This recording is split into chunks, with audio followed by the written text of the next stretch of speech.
In 1689, the tiny but proud house of Liechtenstein braced itself for another generation of tightly interwoven bloodlines. Maria Eleonora was born under candlelight in the marble chambers of the palace, her cries echoing between the frescoed ceilings and ancestral portraits that stared down with silent judgment. Her father, Prince Karl Eusebius, had married his first cousin to preserve blood and land. Her mother, Anna Maria, had been bred from 5 generations of cousin unions, her eyes always blinking too often, her speech oddly clipped. From the moment Maria Eleonora arrived, the nursemaids whispered. Her eyes didn't focus. Her limbs were too rigid, her head too large. The court physician, terrified to offend royalty, called it noble stiffness. But even as a child, Eleonora would shriek in the night, chewing on cloth, slapping her own face, and speaking to figures no one else could see. But no one said a word, because in Liechtenstein blood was thicker than sense. By age 8, Maria Eleonora had never seen a classroom.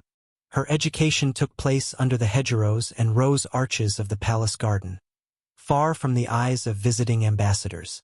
A hired Italian governess, Signora Bartoli, was brought in discreetly.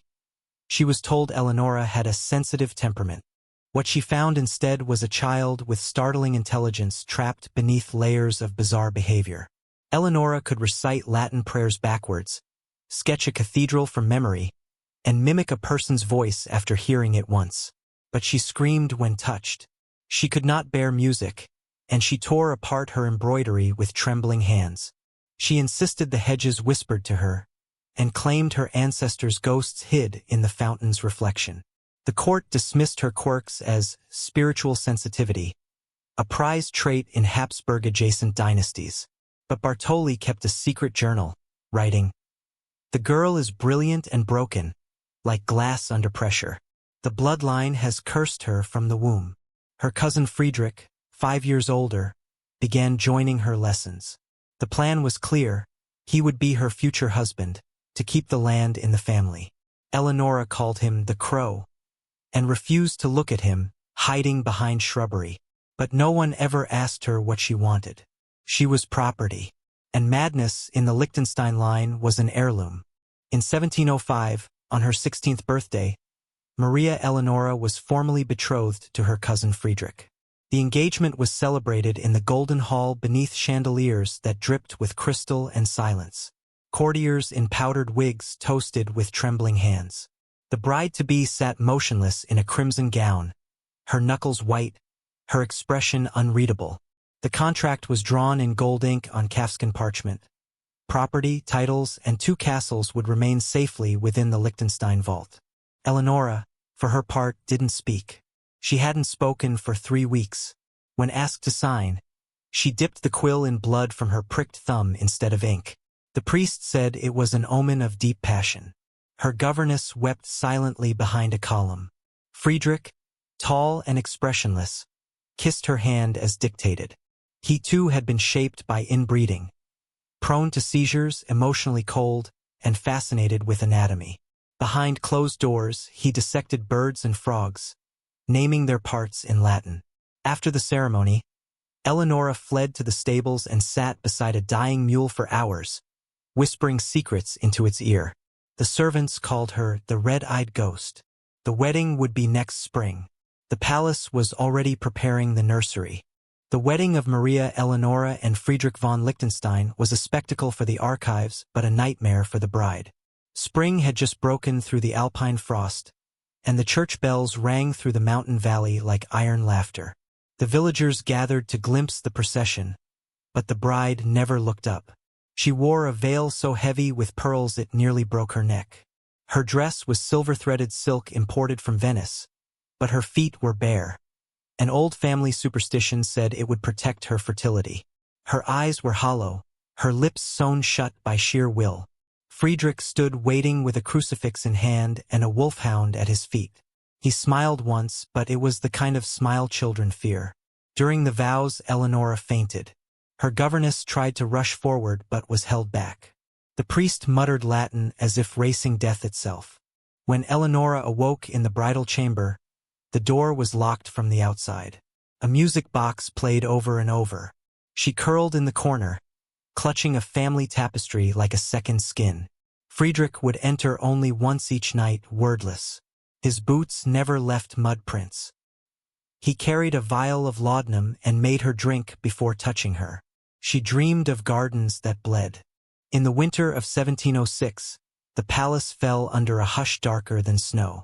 Maria Eleonora, barely 17, went into labor after months of drugged sleep and whispering hallucinations.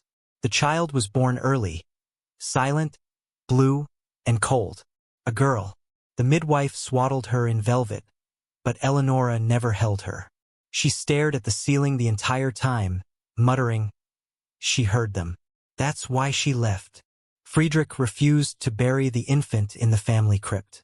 She never drew breath, he said coldly, and had the child buried under a lilac tree behind the chapel. Eleonora was not told where. After the stillbirth, Eleonora changed. Her silence cracked into sudden laughter, sometimes screaming. She tore tapestries off walls, stuffed rose petals into her mouth, and smeared paint across portraits of ancestors. She claimed the baby still visited her in dreams, whispering things in an unknown tongue. Physicians were summoned from Prague. They diagnosed her with uterine hysteria and inherited melancholia. The servants said she was cursed. Friedrich stopped visiting the bridal chamber. Instead, he slept in the taxidermy room with his birds. By spring, Eleonora's room had no mirrors, no fire, no color, just silence. She had begun to draw. Hundreds of sketches, of twisted trees, bleeding animals, eyeless women in veils. She hid them under her bed. By 1707, Maria Eleonora had been officially declared ill of nerves. But in truth, she had simply become too strange for courtly comfort. The palace repurposed an abandoned wing for her, a wing no guest ever entered. It was there, in the old hunting gallery, that Eleonora began her greatest obsession. She painted, not like a dilettante noblewoman dabbing pastels on silk, but with violent, frantic energy. Using oils stolen from chapel restorers and brushes made of her own hair, she transformed the gallery into a maze of suffering. On the walls, towering women with multiple eyes, brides with crow wings, children melting into tree roots, each canvas worse than the last, each with eyes that followed. When servants entered to clean, they returned pale and silent. One claimed she saw her own dead sister in the corner of a frame. The governess, Bartoli, who had returned after years away, found Eleonora barefoot, humming to a painting and licking red paint off her fingers. Bartoli begged Friedrich to help. His answer? Lock the doors. From now on, Eleonora would be confined. She is touched by the devil, he said. That night, Eleonora painted herself, naked, crowned in thorns, holding her dead daughter wrapped in the Liechtenstein crest. It was hung over the fireplace. No one dared remove it. In 1708, whispers of Eleonora's condition reached Vienna. The Habsburg court, always paranoid of scandal, sent a discreet envoy, a court archivist named Anton Weiss. He was quiet, observant, and fluent in secrets. His orders were simple. Assess whether Maria Eleonora posed a political threat or could be erased from the record entirely. He arrived with a trunk of empty ledgers, expecting a madwoman. What he found disturbed him more. Eleonora spoke clearly. She welcomed him, but her voice had changed, low, deliberate, as if borrowed. She showed him her gallery, laughing as she revealed canvases that seemed to move under candlelight. One painting depicted Anton himself, seated at his writing desk, with black vines crawling from his eyes. He had never sat for a portrait. Instead of warning Vienna, Anton stayed. He began cataloging her paintings, obsessively. Some he locked in crates. Others he studied by moonlight, weeping. The two began to dine together, saying nothing, just watching each other through flickering candlelight. When Friedrich found out, he ordered Anton dismissed. Eleonora threatened to burn the palace. That night, Friedrich's favorite bird was found pinned to the chapel door with a paintbrush through its throat. No one spoke of it. Anton stayed. He began writing a new volume, Testament of the Blood-Eyed Bride. No one was ever allowed to read it.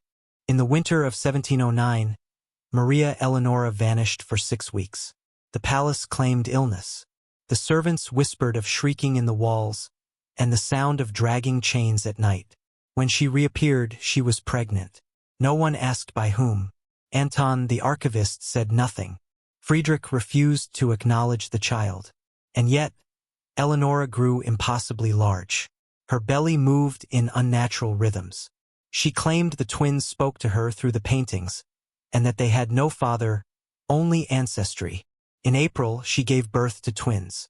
One was stillborn, grotesquely deformed, with fused limbs and an open skull. The other, a girl, lived but never cried. Her eyes were red. Her mouth never opened. Friedrich demanded the girl be smothered. Anton refused. Eleonora named her Lisel. The stillborn child was buried secretly beneath the gallery floor, wrapped in torn pages of Anton's book. The living child never left Eleonora's arms. She fed Lisel herself, never blinking. By summer, the paintings began to change. Faces shifted. Canvases peeled. Guests reported nausea and nosebleeds near the gallery. One maid swore she saw the dead twin crawling on the ceiling. The palace sealed off the wing entirely. Friedrich left for Prague and never returned. Anton locked himself in the archives. And Maria Eleonora painted a new series, portraits of Lisel, all of them eerily accurate, except in each Lisel had no shadow. By 1710, the Liechtenstein palace felt less like a home and more like a reliquary of ghosts. The servants were vanishing. Doors would open into rooms that hadn't existed the day before. In the gallery, the painting of Anton, the one with vines erupting from his eyes, had changed. Now flames curled around his head. The vines were gone. His hands were missing. Anton became increasingly erratic. He began muttering in dead languages, filling pages with spirals and symbols. His journal entries became unreadable. He claimed Lisel had spoken to him, not with her mouth, but through the oil in the paintings. He said the dead twin was not truly dead. One night, Anton doused the gallery floor in lamp oil. With shaking hands, he lit a single taper and sat before Eleonora's self-portrait. He whispered, "This record must end." Then he touched the flame to the floor. The fire took quickly, too quickly. The servants ran screaming. But Eleonora did not move. She wrapped Lisel in black silk and stood in the center of the flames, untouched.